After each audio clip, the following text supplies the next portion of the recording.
చందమామ కథలు. తెలివిగల వాళ్ళు. ఉజ్బెకిస్తాన్ జానపద కథ. ఉజ్బెకిస్తానంలో ఒక పేదవాడికి 3 కొడుకులు ఉండేవాళ్ళు. తండ్రి వాళ్ళతో, అబ్బాయిలు, మనకు పశువుల మందలు లేవు, బంగారము లేదు, అందుచేత మీరు జ్ఞానధనం సంపాదించుకొని తెలివితేటలే ఆస్తిగా బతకవలసి ఉంటుంది అని బోధించాడు. కొడుకులు తండ్రి చెప్పినట్టే జ్ఞానం సంపాదిస్తూ ప్రతి విషయాన్ని సూక్ష్మ బుద్ధితో గ్రహిస్తూ పెరిగి పెద్దవారయ్యారు. కొంతకాలానికి వారి తండ్రి గతించాడు. ఇక వారు ఉన్న ఊరు వదిలి బతుకు తెరువు వెతుక్కుంటూ దేశాటన మీద బయలుదేరారు. కొన్నాళ్ల పాటు నడిచిన మీదట వారికి ఒక నగరం అంత దూరాన కానవచ్చింది. ఆ నగరంలో తమకు ఏదో ఒక పని దొరకకపోదనుకుంటూ వారు నగరం కేసి నడిచారు. దారికేసి చూస్తూ తల వంచుకొని నడుస్తున్న పెద్దవాడు చప్పున ఆగి, కొద్దిసేపటి కింద ఇటుగా ఒక భారీ ఒంటె వెళ్ళింది అన్నాడు. 3 నగరం కేసి కొద్ది దూరం నడిచాక రెండోవాడు దానికి ఒక కన్ను గుడ్డిది అన్నాడు. మరికొంత దూరం వెళ్ళాక మూడోవాడు దాని మీద ఒక ఆడది ఒక బిడ్డ ఎక్కి ఉన్నారు అన్నాడు. మిగిలిన 2 నిజమేనన్నారు. వారు ఇంకా కొంత దూరం వెళ్ళినాక వారి వెనుక వైపు నుంచి ఒక మనిషి గుర్రం మీద వచ్చి వారిని కలుసుకున్నాడు. అతడు విలువైన కవచం ధరించి ఉన్నాడు. పెద్దవాడు అతనితో, అయ్యా, దేనికోసమో వెతుకుతున్నట్టున్నావు, ఒంటె కోసం కాదు గదా అన్నాడు. అవును, ఒంటె ఎటో పోయింది అన్నాడు గుర్రం ఎక్కినవాడు. పెద్ద ఒంటె అవునా అని పెద్దవాడు మళ్ళీ అడిగాడు. అవును, మీరు చూశారా దాన్ని అని గుర్రం ఎక్కినవాడు అడిగాడు. దాని ఎడమ కన్ను గుడ్డిది అవునా అన్నాడు రెండోవాడు. దాని మీద ఒక స్త్రీ ఒక బిడ్డ ఎక్కి ఉన్నారు కాదు అని మూడోవాడు అడిగాడు. నిజం నిజం, మీరు దాన్ని చూశారన్నమాట, అది ఏమైందో చెప్పండి అన్నాడు గుర్రం ఎక్కినవాడు. మేము నీ ఒంటెను చూడనే లేదు అన్నారు అన్నదమ్ములు. ఒంటెను పోగొట్టుకున్నవాడికి వాళ్ళపైన గట్టి అనుమానం తగిలింది. నా ఒంటెను, దాని మీద ఉన్న నా భార్యను, కొడుకును ఏం చేశారో చెప్పకపోతే మిమ్మల్ని పాదుషా దగ్గరికి ఈడ్చుకుపోతాను అన్నాడు అతను.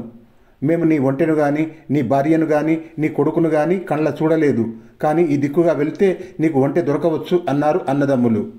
వాళ్ళు తనను మభ్యపెట్టి తప్పించుకుపోజూస్తున్నారనుకొని గుర్రమెక్కినవాడు, మీరు కళ్ళ చూడని ఒంటెను, దాని మీద ఉన్న వారిని ఎట్లా వర్ణించారు?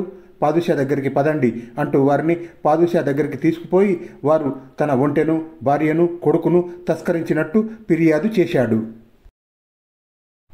వాళ్ళు తస్కరించారు అనటానికి ఆధారం ఏమిటి అని పాదుషా అడిగాడు. నా ఒంటె పెద్దదని, దానికి ఒక కన్ను గుడ్డిదని, దాని మీద ఒక స్త్రీ ఒక బిడ్డ ఉన్నారని వీళ్ళు చెప్పారు. ఆ తర్వాత తాము ఏమీ చూడనే లేదన్నారు. ఏమీ చూడని వాళ్ళు ఈ వివరాలన్నీ ఎలా చెప్పారు అన్నాడు ఒంటెను పోగొట్టుకున్నవాడు. ఆ ప్రశ్నకు ఏం చెబుతారు అని పాదుషా అన్నదమ్ములను అడిగాడు. మేము మా కళ్ళను ఉపయోగించి ప్రతిదీ సూక్ష్మంగా పరిశీలించి అనేక విషయాలు తెలుసుకోగలం. అది మాకు చిన్నతనం నుంచి అలవడిన విద్య అన్నారు అన్నదమ్ములు. మీ విద్యను నేనిప్పుడే పరీక్షిస్తాను అన్నాడు పాదుషా. ఆయన తన వజీర్ చెవిలో ఏదో రహస్యంగా చెప్పాడు. వజీరు 2 నౌకర్ల చేత ఒక పెట్టె మోయించి తెచ్చి పాదుషాకు ఎదురుగా పెట్టించాడు. ఆ పెట్టెలో ఏమున్నదో చెప్పండి అని పాదుషా అన్నదమ్ములను ఆజ్ఞాపించాడు. అది ఖాళీ పెట్టె, అందులో ఒక గుండ్రని వస్తువు మాత్రమే ఉన్నది అని పెద్దవాడు అన్నాడు. ఆ గుండ్రని వస్తువు దానిమ్మకాయ అన్నాడు రెండోవాడు. పండని దానిమ్మకాయ అన్నాడు మూడోవాడు. పాదుషా తన ఆసనం నుండి దిగివచ్చి పెట్టె మూత తెరిచి అందులో నుంచి ఒక పచ్చి దానిమ్మకాయ పైకి తీశాడు. సభలోని వారంతా నిర్ఘాంతపోయారు. వీళ్ళు దొంగలు కారు, నిస్సందేహంగా మహామేధావులు. నీ ఒంటె ఏమైపోయిందో నీవే వెళ్ళి వెతుక్కో అని పాదుషా ఫిర్యాదుతో చెప్పి అన్నదమ్ములను తనతో పాటు భోజనానికి తీసుకుపోయి దివ్యమైన భోజనం పెట్టించి పానీయాలు తాగించాడు.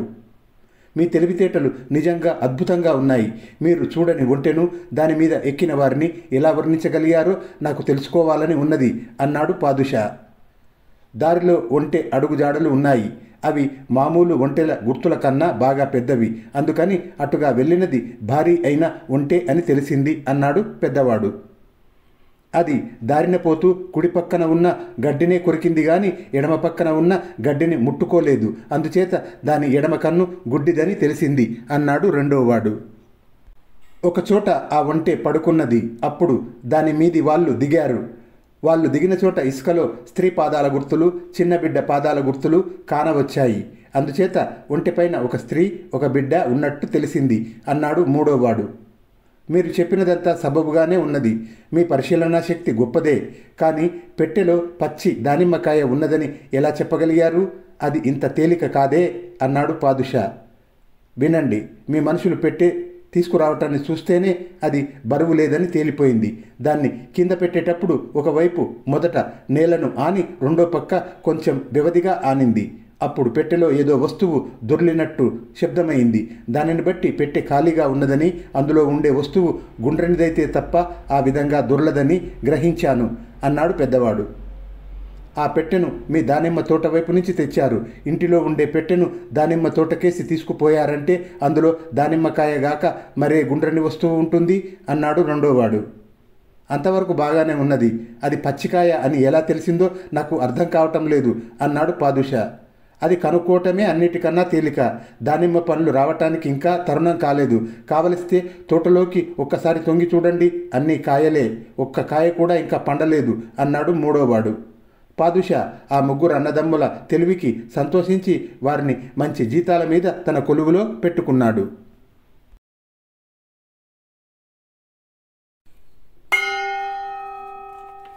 గ్రహబలం. ఒక ఊళ్ళో ఒక గొప్ప జ్యోతిష్కుడు ఉండేవాడు. ఆయనకు గంగాధరుడనే కొడుకు ఉన్నాడు. చనిపోతూ జ్యోతిష్కుడు గంగాధరుణ్ణి పిలిచి, నాయనా, నీ భవిష్యత్తు చెబుతాను విను. విని నీ జీవితాన్ని ఎలా దిద్దుకుంటావో దిద్దుకో. జన్మతః దరిద్రుడివి. నీది సంచార జీవితం. దుష్టులకు ఉపకారం చేసి ప్రత్యుపకారం పొందుతావు.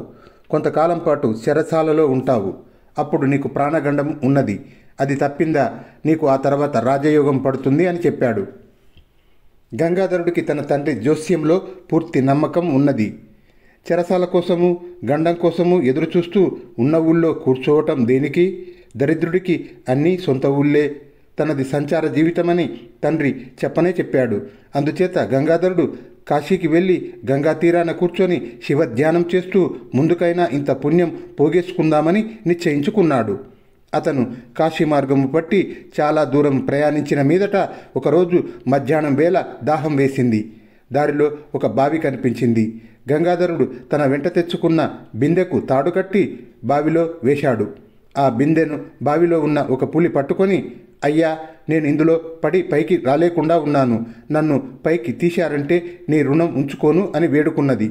దాని మాటలు నమ్మి గంగాధరుడు ఆ పులిని పైకి చేదాడు.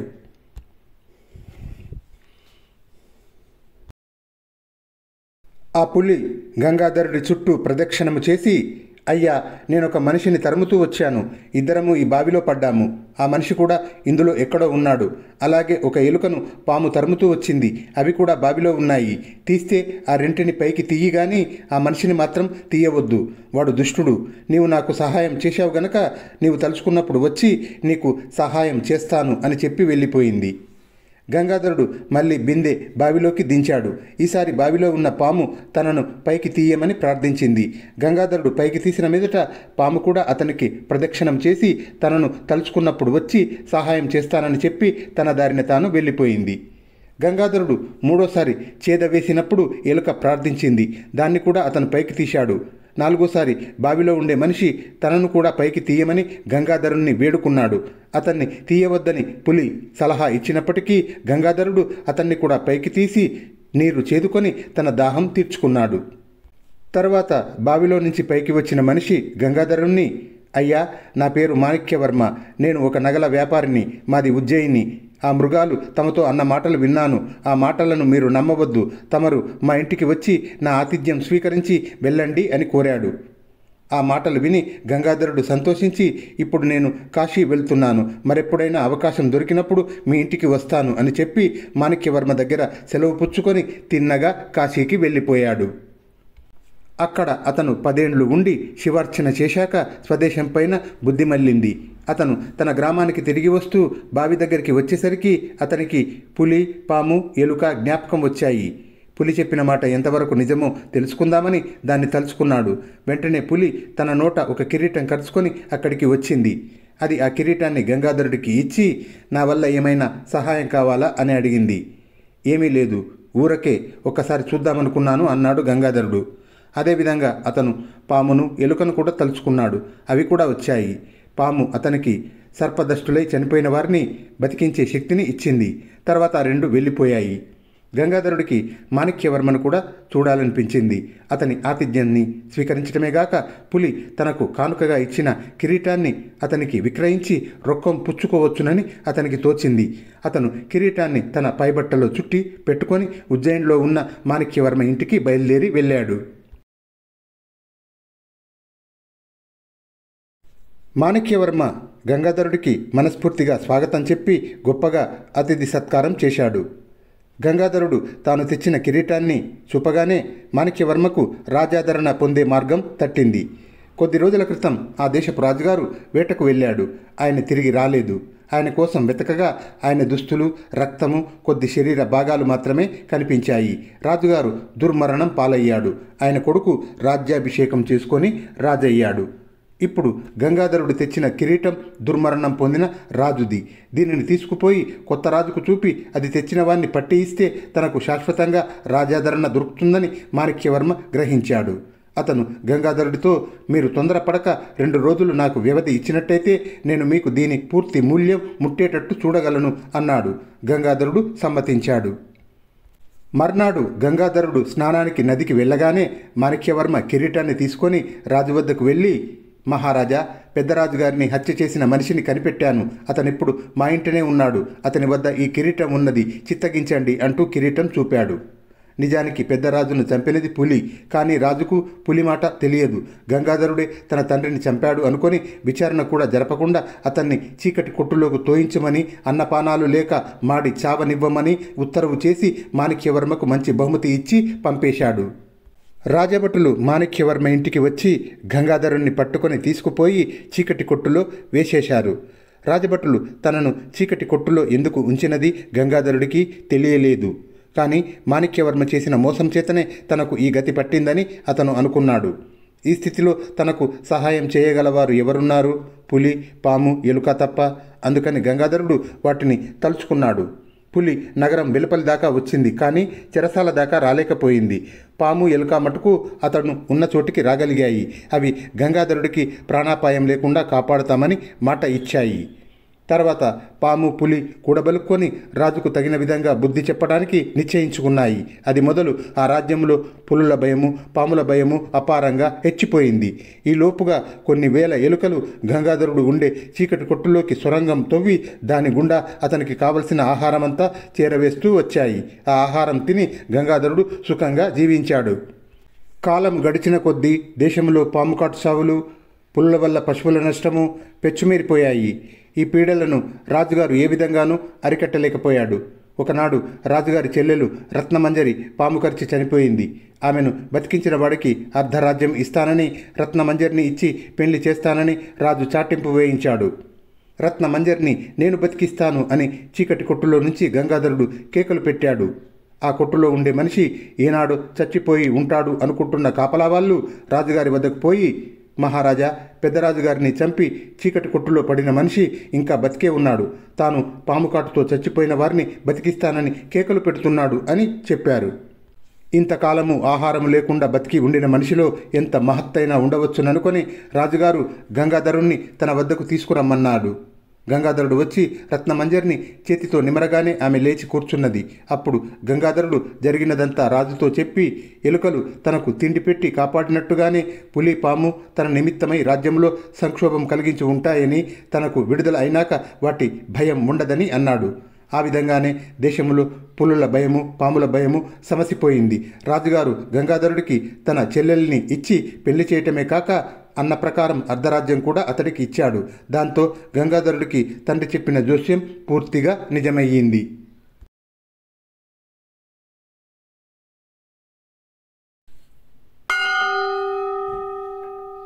ముష్టి చెంబు.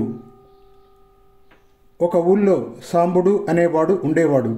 సాంబుడి తండ్రి బాగా బతికినవాడే, కానీ తాను బతికినన్నాళ్ళు ఎడాపెడా అప్పులు చేసి చచ్చిపోతూ సాంబుడి మెడకు ఆస్తిని మించిన అప్పు అంటగట్టిపోయాడు. చిల్లర బాకీల కింద గొడ్డు గోదా ఇచ్చేసి తన ఇంటిని గృహ పరికరాలతో సహా తమ పెద్ద బాకీదారైన షావుకారు పరం చేసి సాంబుడు తమ ఇంటి పక్కనే ఉన్న ఖాళీ స్థలంలో చిన్న పూరి గుడిసె వేసుకుని అందులోకి తన భార్య బిడ్డలతో ప్రవేశించాడు. తన తండ్రి ఆస్తిలో సాంబుడు ఒక్క వెండి చెంబును మాత్రం బాకీదారుల వాతపడకుండా కాపాడుకోగలిగాడు. అది సాంబుడి తాతది. ఆ వెండి చెంబుతో సాంబుడి తాత ముష్టి ఎత్తి ఆ విధంగా డబ్బు పోగు చేసి ఆస్తిపరుడు అయినాడట. ఈ మాట సాంబుడికి అతని తండ్రే చెప్పాడు. ఇప్పుడు సాంబుడికి ముష్టి ఎత్తి తన సంసారం గడుపుకోవడం తప్ప గత్యంతరం లేదు. అందుచేత తాతగారి ముష్టి చెంబునే తాను ఉపయోగించుకుందామనుకున్నాడు. కానీ వెండి చెంబు పట్టుకొని ముష్టికి బయలుదేరితే అందరూ ఆక్షేపించవచ్చు. అందుచేత సాంబుడు తాతగారి ముష్టి చెంబుకు గుడ్డ చుట్టి ముష్టికి బయలుదేరాడు. ఆ చెంబులో ఏమి మహత్తు ఉన్నదో గాని క్షణములో చెంబు నిండింది. మధ్యాహ్నం లోపల సాంబుడు అరమూట బియ్యం ఇంటికి చేర్చాడు. రోజు ఇలాగే జరుగుతూ వచ్చింది. ఇప్పుడు సాంబుడి కుటుంబానికి ఏ లోటు లేదు. తాము తినగా మిగిలిన బియ్యం అమ్మి పై ఖర్చులు గడుపుకుంటున్నారు. ఇదంతా చూసి సాంబుడి ఇల్లు ఆక్రమించుకొని అందులో కాపురం ఉంటున్న షావుకారుకు భార్యకు ఆశ్చర్యమైంది. వాళ్ళు తమ పిల్లల్ని చారులుగా ఉపయోగించి సాంబుడి గుడిసెలో జరిగేదంతా ఆరా తీయించారు. సాంబుడి ముష్టి చెంబు వెండి చెంబని షావుకారు పిల్లలు కనిపెట్టి తమ తల్లిదండ్రితో చెప్పారు. ఈ సంగతి తెలిసి షావుకారు భార్యకు చాలా కోపం వచ్చింది. ఆమె తన భర్తతో, ఆ వెండి చెంబు మనకు చెందవలసినది, మన బాకీ కింద ఆస్తి అంతా ఇచ్చేసి వెండి చెంబు దాచుకున్నాడంటే అది దొంగతనం కాక మరేమిటి? మీరు వెళ్ళి ఆ చెంబు అడిగి పుచ్చేసుకోండి. కాకపోయినా వీధుల వెంట ముష్టి ఎత్తడానికి వెండి చెంబేమిటి, ఎంత విడ్డూరం అన్నది. బాకీ పరిష్కారమైన తర్వాత ఇప్పుడేం చేయగలం అన్నాడు షావుకారు. ఆ చెంబు తనదని ఒప్పుకుంటాడా? అది మన సొత్తే, తనది కాదంటాడా? ఎక్కడో దొంగిలించాడన్నమాట అన్నది భార్య. సాంబుడు దొంగ అని రుజువు చేస్తే మనకేం ఒరుగుతుంది అన్నాడు షావుకారు విసుగ్గా. దొంగతనానికి దొంగతనమే విరుగుడు అన్నది షావుకారు భార్య. ఆ రాత్రి ఆమె తన కొడుకును పంపించి సాంబుడి ముష్టి చెంబు దొంగతనం చేయించి తెప్పించింది. సాంబుడి గుడిసెకు తలుపులు ద్వారబంధాలు లేకపోవటం చేత దొంగతనం సులువుగానే జరిగిపోయింది. షావుకారు భార్య చెంబును పరీక్ష చేశారు. నిక్షేపము లాంటి వెండి చెంబు, ఇది తనదని ఆ సాంబుణ్ణి వెళ్ళి ఫిర్యాదు చేసుకోమనండి అన్నది షావుకారు భార్య. ఆమె ఆ చెంబును తన పక్కలోనే పెట్టుకొని నిద్రపోయింది. ఆమె తెల్లవారి లేస్తూనే ముష్టి చెంబు చేత్తో తీసుకొని ఇల్లంతా కలియజూసి ఆశ్చర్యపడింది. ఆమె ఆదుర్దాగా భర్తను లేపి, ఏమండి, త్వరగా చెంబు తీసుకొని ముష్టికి బయలుదేరండి, బేలమించిపోతున్నది. ఈ ఇల్లు చూశారా? ఇది మన ఇల్లు కాదు, ఎవరింట్లోకో వచ్చాము, ఎలా వచ్చామో ఏమిటో అని హడావుడి చేసింది. షావుకారు ముష్టి చెంబు చేతపట్టుకొని ఇల్లంతా కలియజూస్తూ, అవునే, మనం ఈ ఇంట్లో ఎందుకున్నాం? ఇల్లు గలవారు చూస్తే ఏమనుకుంటారు? పిల్లల్ని తీసుకొని బయటి అరుగు మీద కూర్చో, నేను 4 ఇండ్లు తిరిగి వస్తాను అంటూ బిచ్చానికి బయలుదేరాడు. షావుకారు వెండి చెంబు తీసుకొని ఇంటింటికి ముష్టికి వస్తున్నాడన్న వార్త ఊరంతా పాకింది. ఊళ్ళో జనం గుంపులు గుంపులుగా ఆయన చుట్టూ గుమిగూడి, షావుకారు గారు, ఇదేం పని, మీకు బిచ్చమెత్తే కర్మేం అని అడిగారు. షావుకారు దరిద్ర దేవత పూనిన వాడిలాగా, నాకు ఈ చెంబు తప్ప వేరే ఆధారం ఏమున్నది? ముష్టి ఎత్తకపోతే నా భార్యను బిడ్డలను ఎలా పోషించగలను? వాళ్ళు మాడే కడుపులతో ఎవరి ఇంటి అరుగుల మీదో పడి ఉన్నారు. దయ ఉంచి 4 గుప్పిళ్ళు వేయండి అన్నాడు. షావుకారుకు మతిపోయిందని కొందరు అనుకున్నారు. మరికొందరు షావుకారింటికి వెళ్ళి ఆయన భార్య బిడ్డలు బయట అరుగు మీద దీనంగా కూర్చొని ఉండటం చూశారు. నీ భర్త ఎక్కడా అని షావుకారు భార్యను అడిగితే, బిచ్చమెత్తడానికి వెళ్ళారు, ఆయన రావాలి, మాకింత కూడు దొరకాలి అన్నది. ఈ వింత ఏమిటో తెలియక ఊరి వాళ్ళు తికమక పడుతూ ఉండగా సాంబుడు వచ్చి అసలు సంగతి బయట పెట్టేశాడు. అతను రోజులాగే ఉదయాన్నే లేచి బిచ్చమెత్తటానికని ముష్టి చెంబు కోసం వెతికాడు. కానీ ఎంత వెతికినా అది కనిపించలేదు. ఇంతలో షావుకారు ఇల్లు తిరిగి బిచ్చం ఎత్తుతున్నాడని, ఆయన చేతిలో వెండి చెంబు ఉన్నదని అతనికి తెలిసింది. అతను షావుకారున్న చోటికి పరిగెత్తుకుంటూ వచ్చి అక్కడ చేరిన జనంతో, ఇదే నా ముష్టి చెంబు, ఇది షావుకారు చేతిలోకి ఎలా వచ్చిందో తెలియటం లేదు. రాత్రి మేము పడుకునేటప్పుడు కూడా మా ఇంట్లో ఉన్నది, తెల్లవారి లేచి చూస్తే లేదు అన్నాడు. ఏమి జరిగి ఉంటుందో అందరూ సులువుగా గ్రహించారు. షావుకారు పరమ లోబి. సాంబుడి ముష్టి చెంబు వెండిదని తెలిసే దొంగతనం చేయించి ఉంటాడు. చేసిన పాడు పనికి మంచి ప్రాయశ్చిత్తం జరిగిందని అందరూ సంతోషించారు. 4 ఆయన చేతిలో ఉన్న ముష్టి చెంబు లాగేసి సాంబుడికి ఇప్పించారు. వెంటనే ఆత్మజ్ఞానం కలిగి షావుకారు 10 మందిలోనూ తీరని అవమానం పొందాడు. ఆయన ఆ రాత్రే తన డబ్బు దస్కం తీసుకొని పెళ్ళాం పిల్లలతో సహా మరొక గ్రామానికి వెళ్ళిపోయాడు. ఊరి వాళ్ళు సాంబుని తిరిగి అతని ఇంట గృహ ప్రవేశం చేయించారు.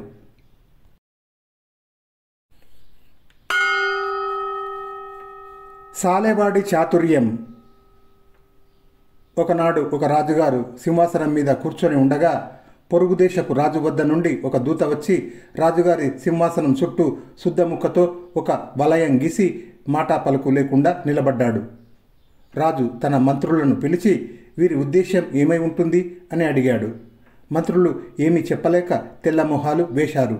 రాజు మండిపడి దీనికి అర్థం చెప్పగల చతురుణ్ణి వెతికి తీసుకురండి అని ఆజ్ఞాపించాడు. మంత్రులు బెదిరిన కాకుల్లాగా అన్ని వైపులకు వెళ్ళి గాలించారు. వారిలో కొందరు ఒక ఇంటికి వచ్చారు. ఇంటి లోపల ఒక గదిలో ఉయ్యాల ఒకటి దానంతట అదే ఊగుతున్నది. డాబా మీద ధాన్యం ఆరబోసి ఉన్నది. దానిని తినటానికి పక్షులు వేచి ఉన్నాయి.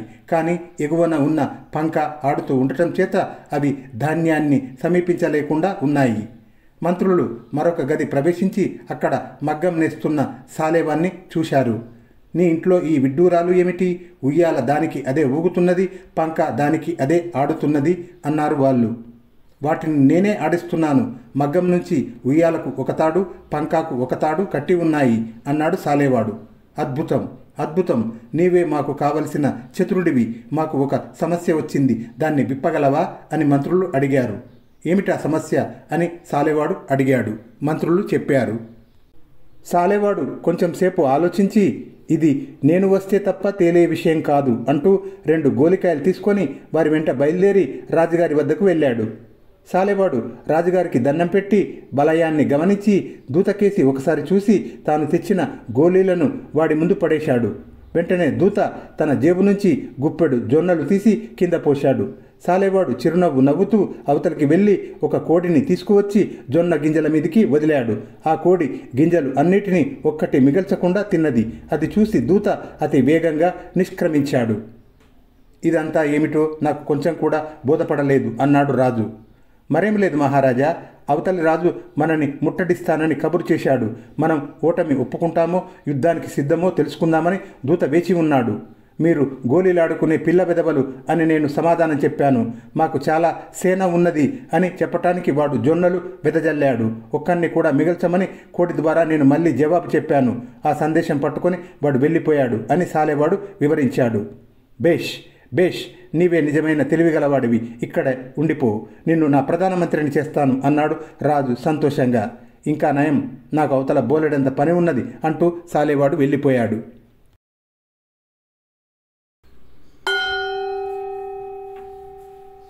సంగీత విద్వాంసుడు.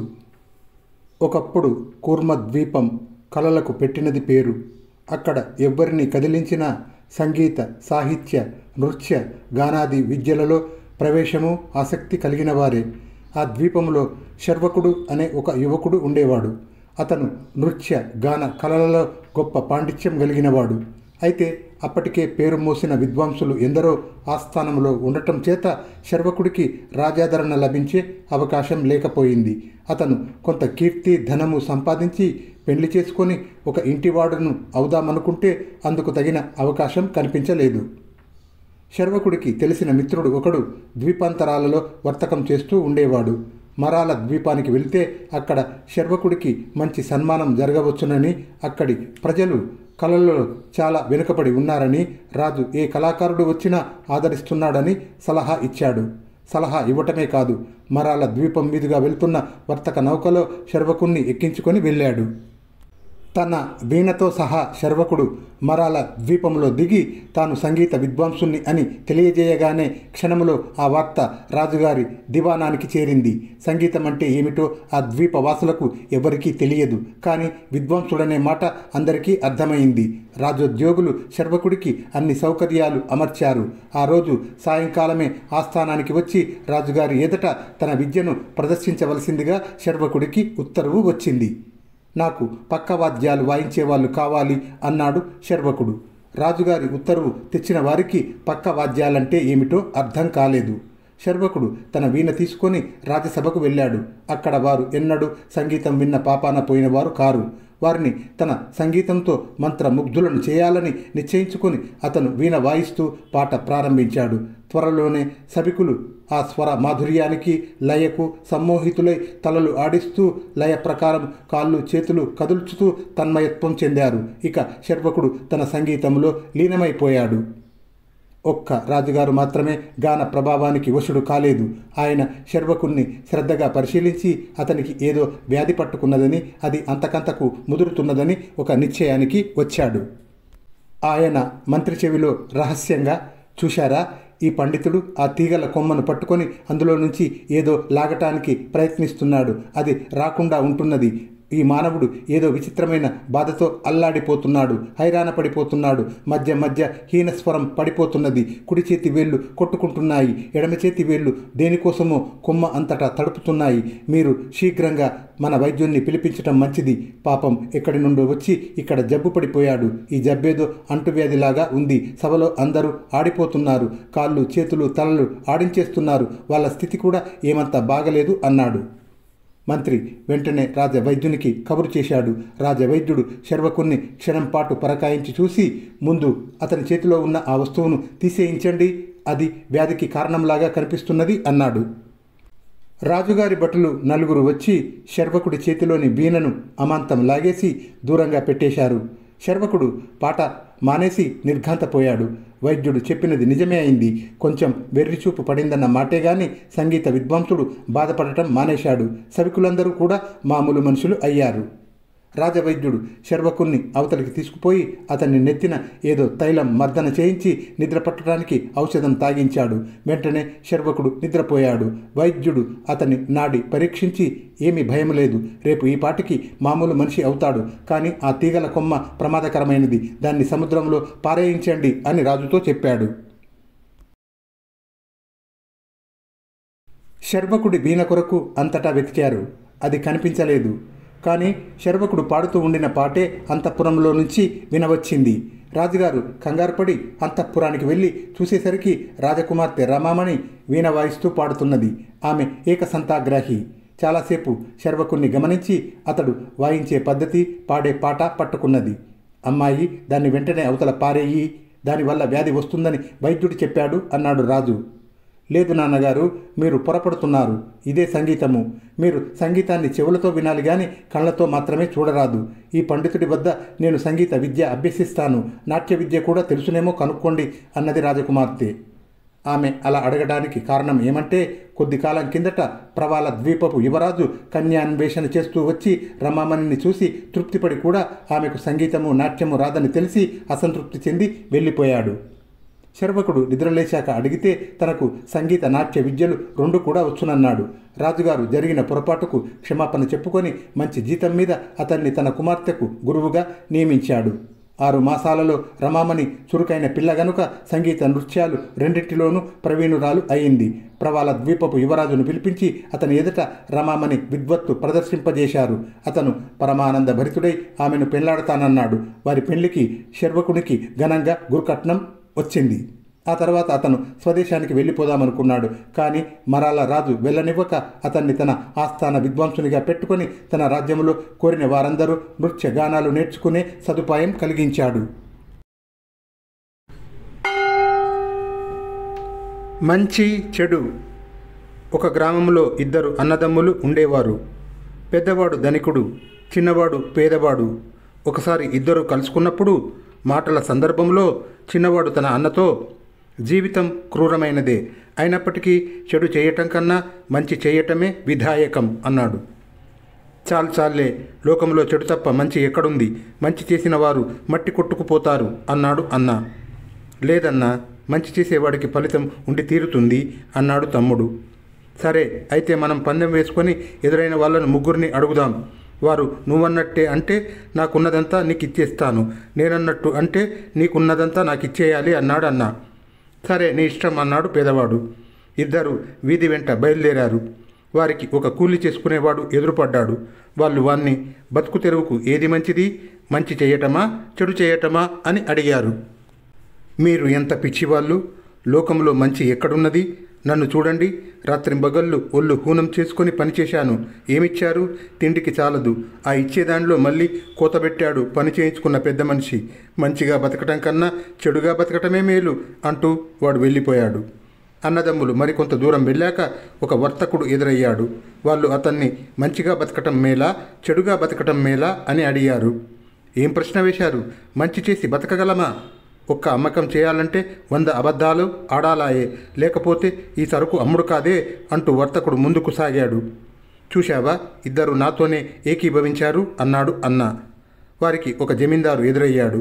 ఆయనను కూడా వారు అదే విధంగా ప్రశ్నించారు. మంచిగా బతకటమా? ఈ ప్రపంచంలోనా? ఇంకా నయం, నేనే ఉన్నాను.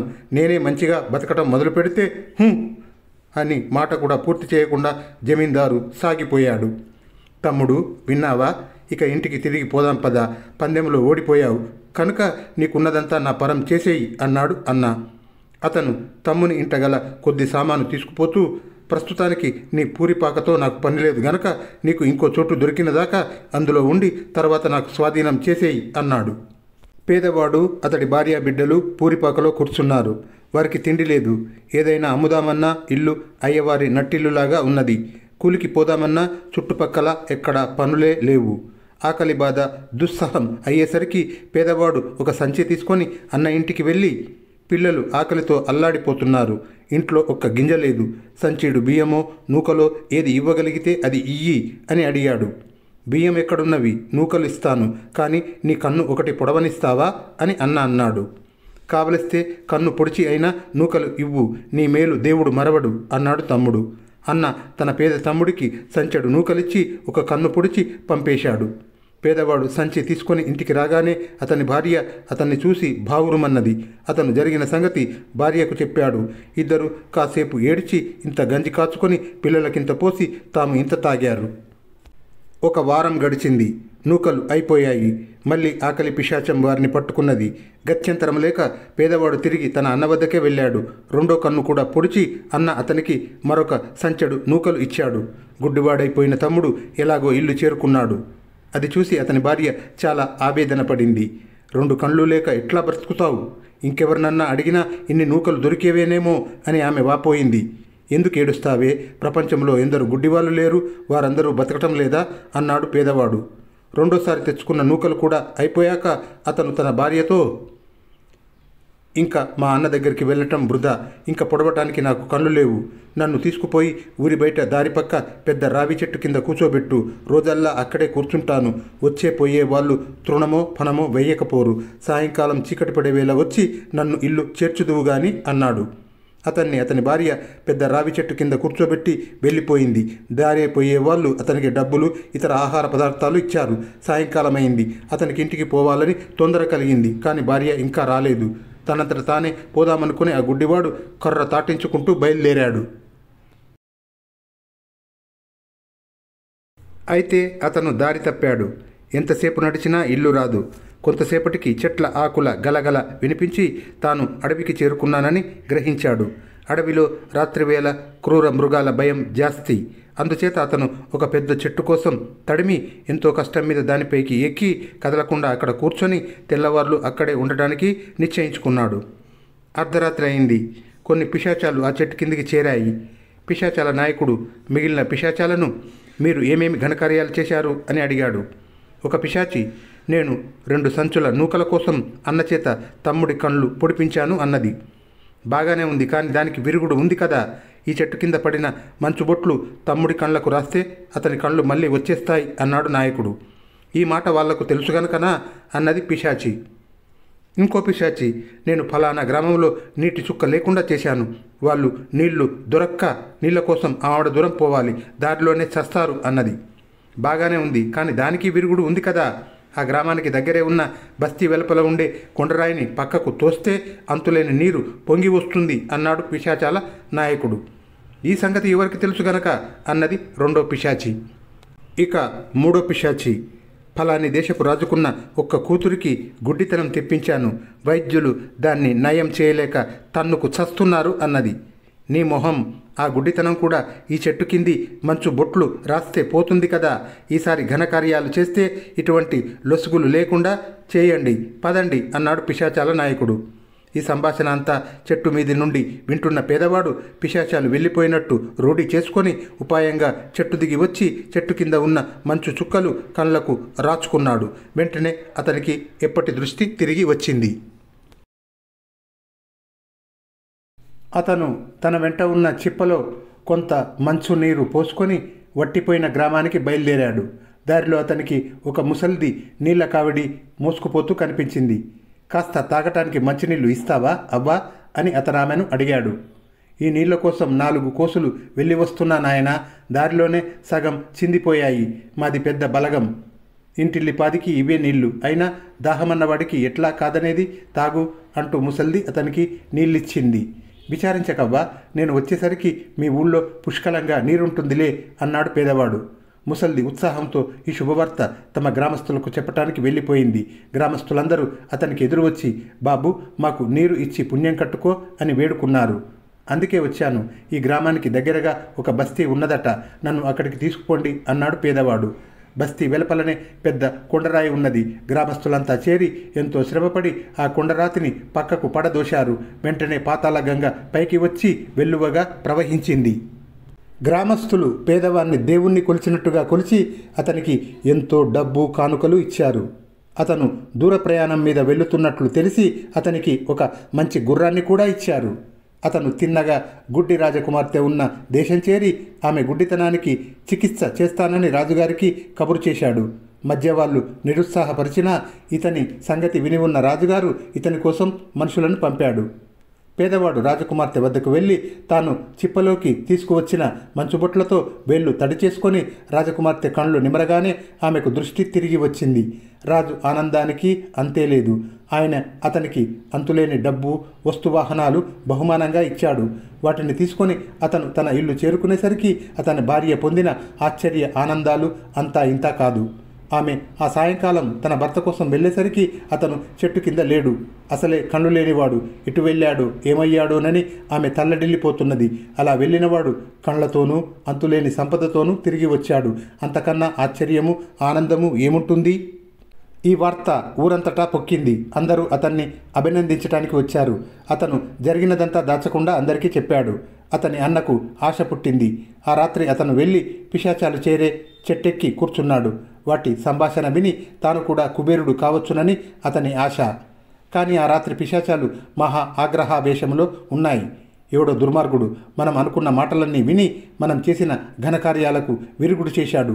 వారిని పట్టండి, చీల్చండి అని పిశాచాలు అరుస్తూ చెట్టు చుట్టూరా తాండవం చేశాయి. వాటికి చెట్టు మీద ఉన్న మనిషి కనిపించాడు. మా రహస్యాలు తెలుసుకుందామని మళ్ళీ వచ్చావా అంటూ అవి అతన్ని చీల్చి చెండాడాయి.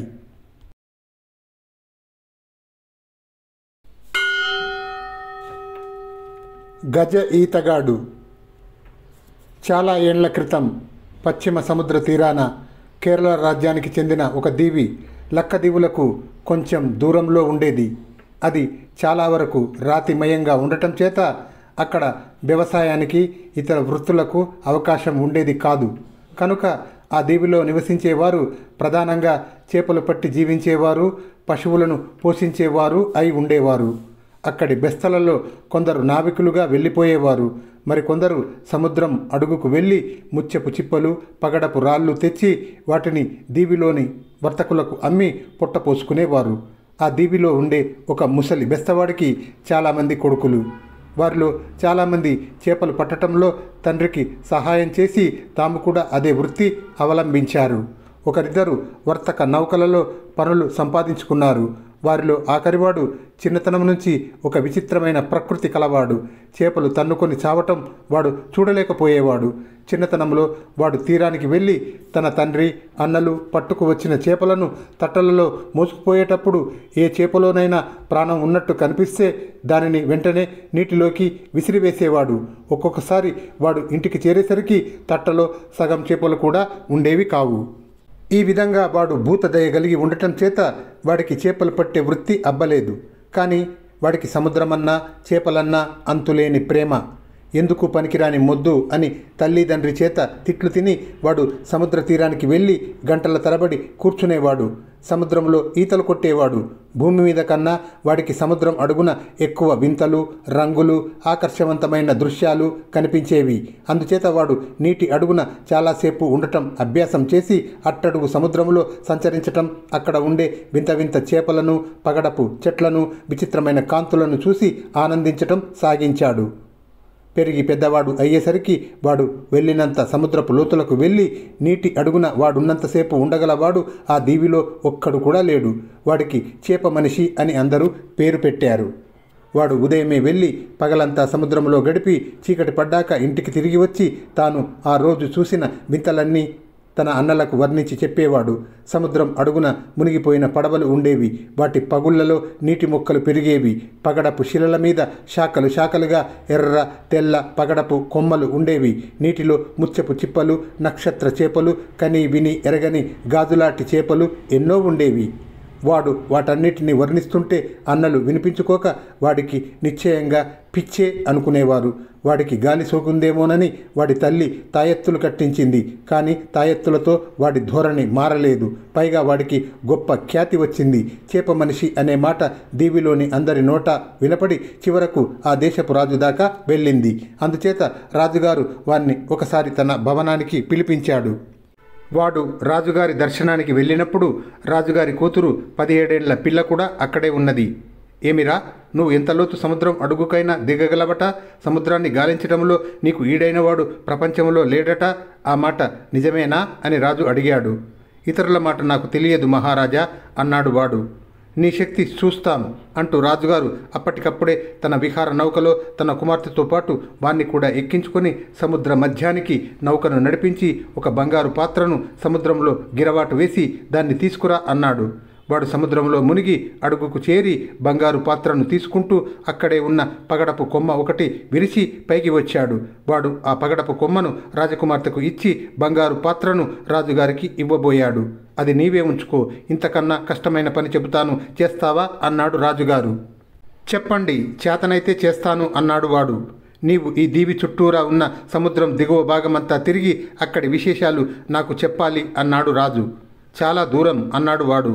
నాకు తెలుసు, నీకు కావలసినంత వ్యవధి తీసుకో, అవసరమైనప్పుడు విశ్రాంతి కూడా తీసుకో, కానీ దీవిని చుట్టి అక్కడి విశేషాలు తెలుసుకోకుండా మాత్రం నా దగ్గరికి తిరిగి రాకు అన్నాడు రాజు.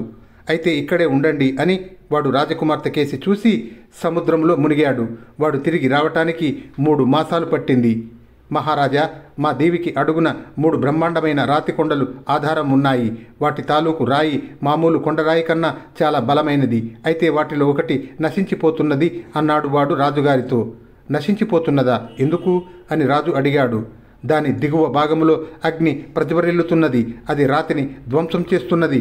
ఆ అగ్ని ఉన్న ప్రాంతంలో చాలా మేర ఒక్క నాచు మొక్క గాని ఒక్క చిన్న చేప గాని లేదు అన్నాడు వాడు. నీటి అడుగున అగ్ని ఏమిటి అన్నాడు రాజు. మహారాజా, అది మామూలు అగ్ని కాదు, అది బడబాగ్ని. నీరు దాన్ని చల్లార్చలేదు అన్నాడు వాడు. బడబాగ్ని అనే మాట విన్నాను కానీ ఎన్నడూ చూడలేదు. కొంచెం అగ్ని తెచ్చి చూపించు అన్నాడు రాజు. అగ్నిని తీసుకురావటం ఎలా మహారాజా అన్నాడు వాడు. నేనేం చెప్పగలను, అది నీకే తెలియాలి అన్నాడు రాజు. వాడు మళ్ళీ సముద్రం అడుగుకు వెళ్ళాడు. అగ్నిని సమీపించడానికి వాడు విశ్వ ప్రయత్నాలు చేశాడు. చేతులు కాళ్ళు కాలాయి. వాడు కాలిన శరీరంతో విహార నౌక వద్దకు తిరిగి వచ్చి అగ్నిని తీసుకురావటం నాకు సాధ్యం కాలేదు మహారాజా, ఇదిగో దాని సాక్ష్యం అంటూ తన చేతులు కాళ్ళు ఆయనకు చూపాడు.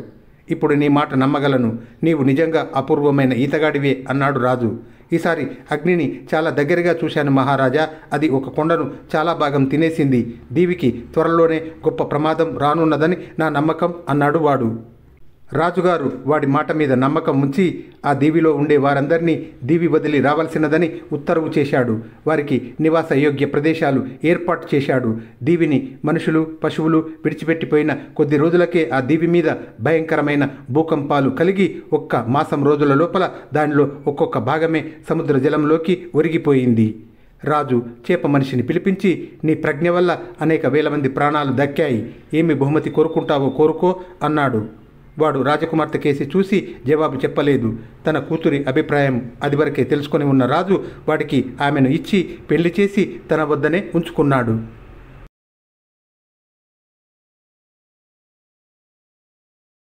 పాత చెప్పులు. ఒక గ్రామంలో సుబ్బయ్య అనే కాపు ఒకడు ఉండేవాడు.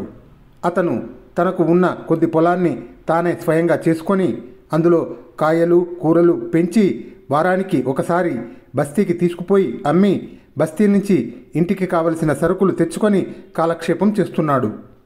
బస్తీకి వెళ్ళినప్పుడల్లా సుబ్బయ్య అక్కడి దేవాలయానికి వెళ్ళి తప్పక దేవుడి దర్శనం చేసుకొని మరీ ఇంటికి బయలుదేరేవాడు.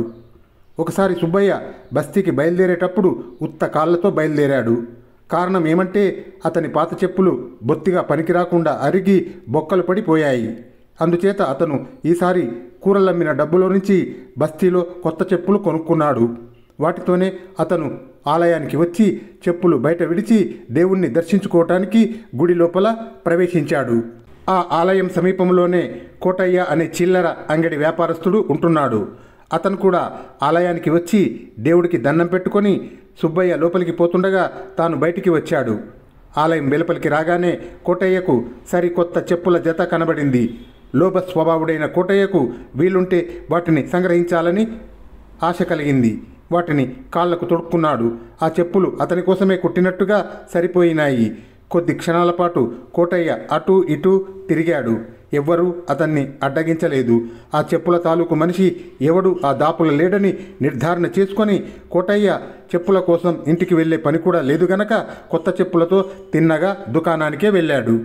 కోటయ్య బయలుదేరిన కొద్ది క్షణాలకే సుబ్బయ్య ఆలయంలో నుంచి వచ్చి తన కొత్త చెప్పులు లేకపోవటం గమనించాడు. ఎవరైనా పొరపాటున వేసుకొని పోయి ఉంటారు అనుకోవటానికైనా మరొక జత చెప్పులు అక్కడ లేవు.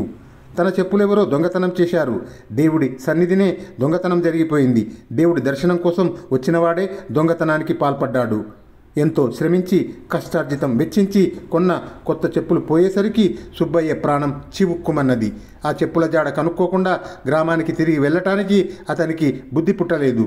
అతను వేగంగా నడుచుకుంటూ అంగళ్ళ బజారుకేసి బయలుదేరాడు. కొద్దిసేపట్లోనే సుబ్బయ్యకు ముందు నడిచిపోతున్న కోటయ్య కనిపించాడు. కోటయ్య కాళ్లకు ఉన్నవి కొత్త చెప్పులే. మనిషి కూడా తనకు గుడిలో ఎదురైన మనిషిలాగే ఉన్నట్టు సుబ్బయ్యకు తోచింది.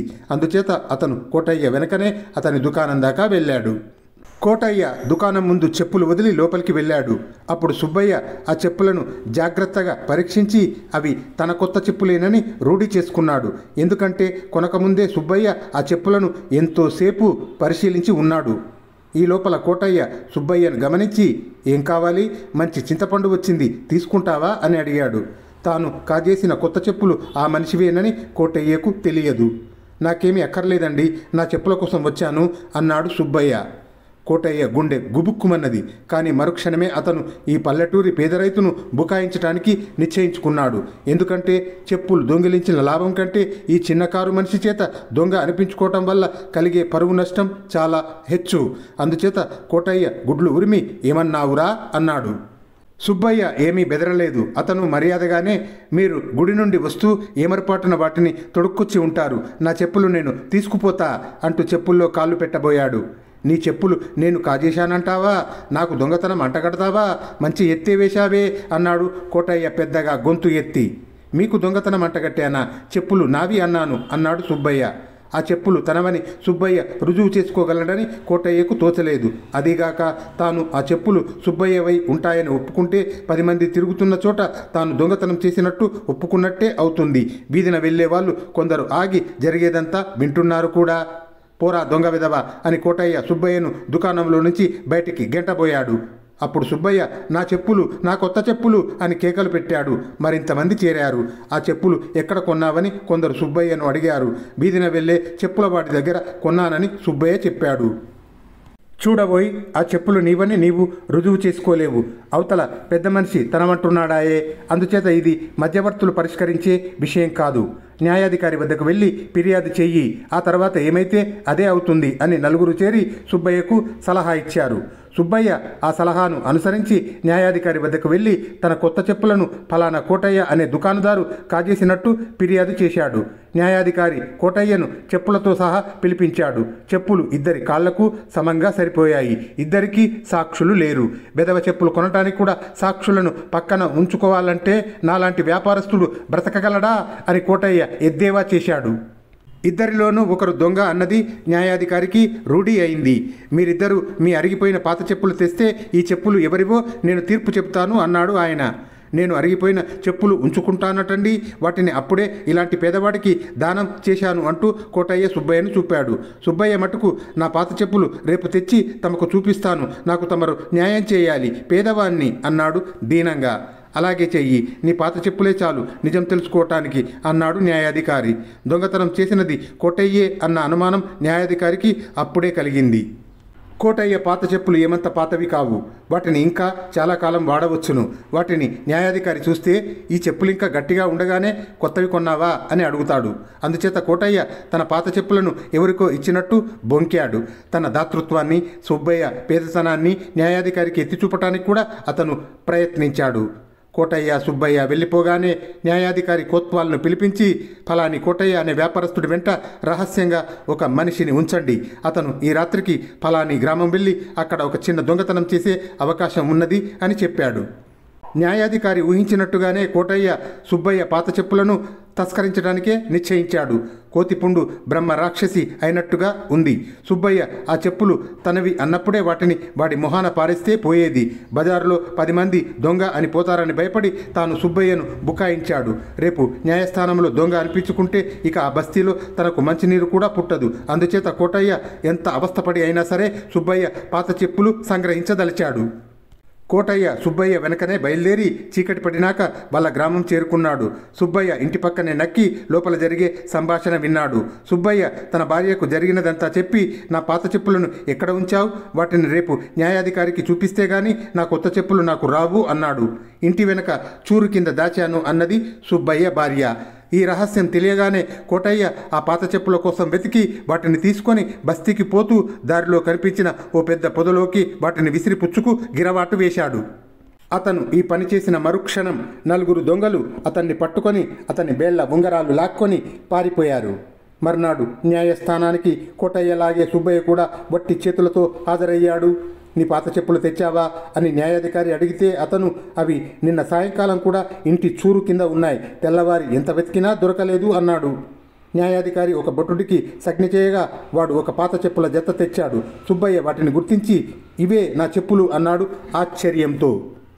వాటిని చూసి తెల్లమొహం వేసిన కోటయ్యతో న్యాయాధికారి, ఈ చెప్పులను ఒక పొదలో పారేసిన మనిషిని దొంగలు నిన్న రాత్రి దోచారు, మీ వస్తువులు ఏమీ పోలేదు కదా అని అడిగాడు. కోటయ్య మాటలు తడబడుతూ ఉండగా లేదే అన్నాడు. న్యాయాధిపతి ఒక పొట్లంలో నుంచి ఉంగరాలు తీసి, ఇవి మీ ఉంగరాలలాగే ఉన్నాయి, వీటినే దొంగలు పాత చెప్పుల దొంగ నుంచి లాక్కున్నారు అన్నాడు.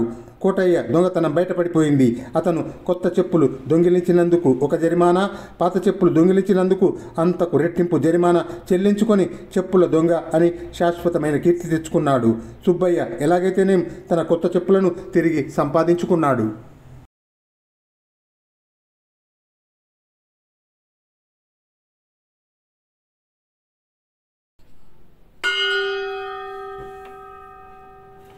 దుష్టురాలు. కోసల దేశపు రాజు మార్తాండవర్మకు ప్రమోదకుడనే కొడుకు, మాలిని అనే కూతురు ఉండేవారు. మాలిని చిన్నతనం నుంచి కుశదేశములో తన మేనమామల ఇంట పెరిగి పెద్దదైంది.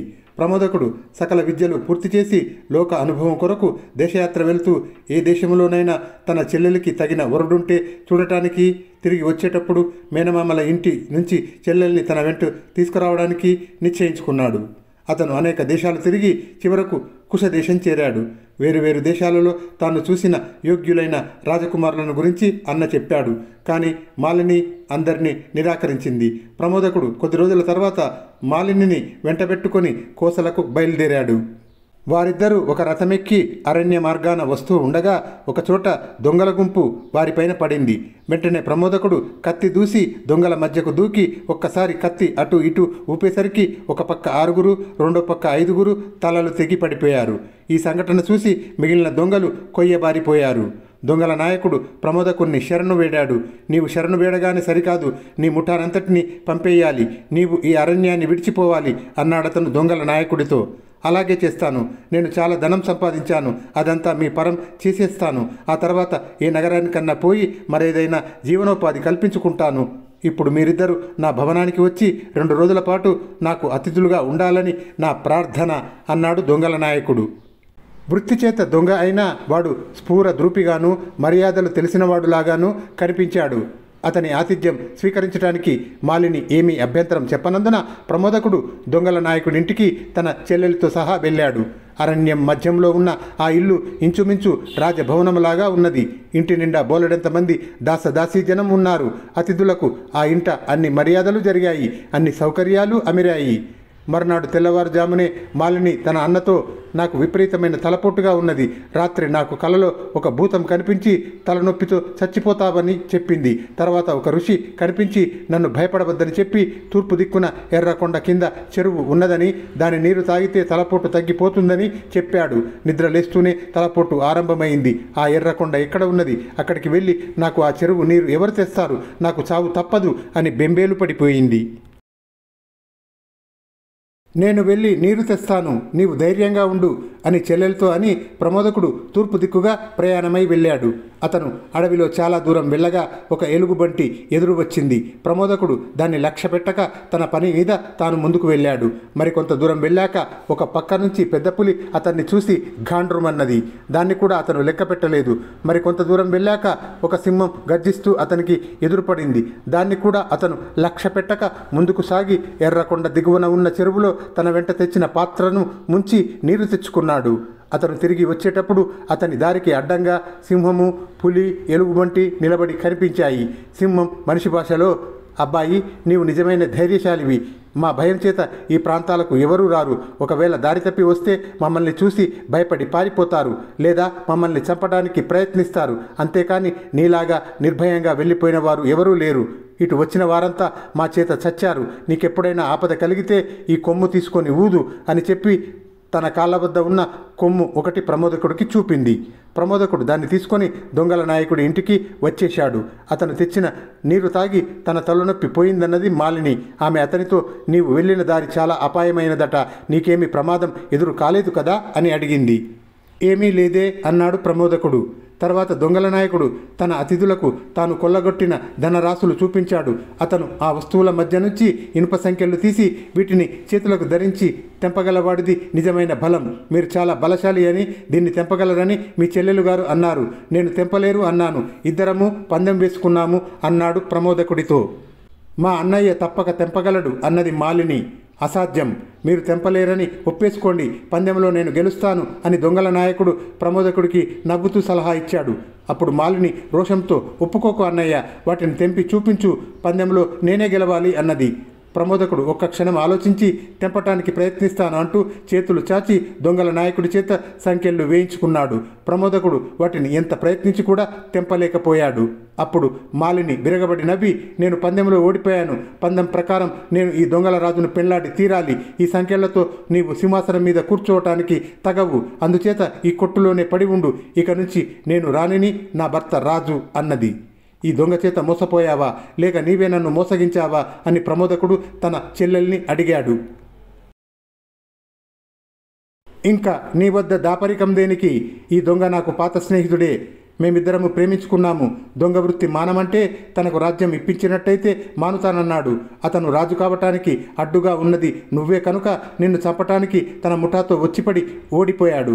అందుచేత నిన్ను మరొక విధంగా చంపేయటానికి తలనొప్పి నటించి ఎర్రకొండకు పంపాను. ఆ ఎత్తు కూడా పారలేదు. నీవు ప్రాణాలతో తిరిగి వచ్చావు. చివరకు ఈ 3వ ఎత్తు పారింది. నిన్ను ఈ కొట్టులో బంధించి ఉంచుతాము. మిగతా పని ఆకలి దప్పులే తీర్చుతాయి అని తన అన్నతో ఆ దుష్టురాలు నిజం చెప్పేసింది. తర్వాత మాలిని, దొంగ కొట్టు బయటకి వెళ్ళి తలుపులకు తాళం పెట్టేశారు.